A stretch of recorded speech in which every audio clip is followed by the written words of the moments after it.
नमस्ते। So guys, a blog on this channel after very long time. I know.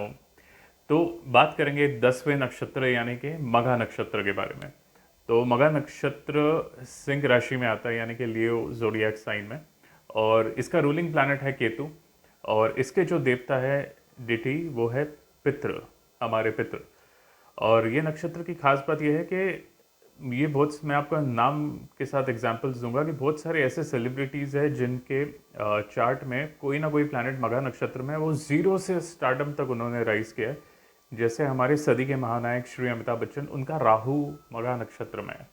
और यानी कि राहु से रिलेटेड काम में उन पे उनके पितरों की कृपा है। जैसे कि फिल्म इंडस्ट्री राहु से रिलेटेड प्रोफेशन है। राहु, मैंने आपको पहले भी वीडियो में बताया था, रिप्रेजेंट्स इल्यूशन, यानी कि वो चीज़ें दिखाता है जो होती नहीं है, यानी कि मेक बिलीव।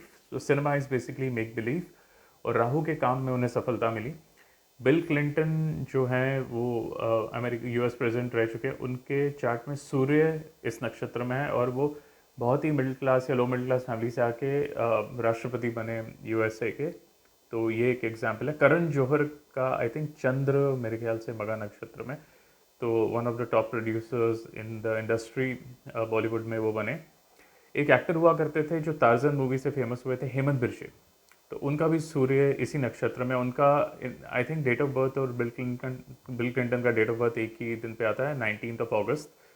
तो उनका भी सूर्य मघा नक्षत्र में है। और वो पुणे के रहने वाले थे, मेरे ख्याल से इंजीनियरिंग या कुछ कर रहे थे।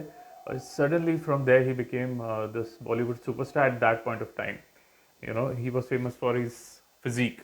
तो बहुत अच्छे बॉडी बिल्डर थे and then he became an actor. And एक और आदमी को मैं जानता हूँ, आप शायद उसको नहीं जानते, फेमस नहीं है। He also started from zero and became, decently well-known businessman within his business circle and community. So, there's some businessman I know him personally. So, उसकी भी यही स्टोरी है। उनका सूर्य भी मघा नक्षत्र में है।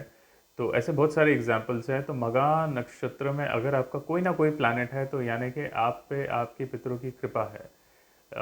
तो ये एक पॉजिटिव साइड है। लेकिन अगर मघा नक्षत्र में आपके प्लैनेट्स हैं और वो आपको उतना रिजल्ट नहीं दे रहे और उसका एडवर्स इफेक्ट्स आपको आ रहा है, तो शायद ये एक पितृदोष भी हो सकता है। लेकिन उसके लिए ज़्यादा डिटेल में जाने के लिए बर्थ चार्ट देखना पड़ेगा।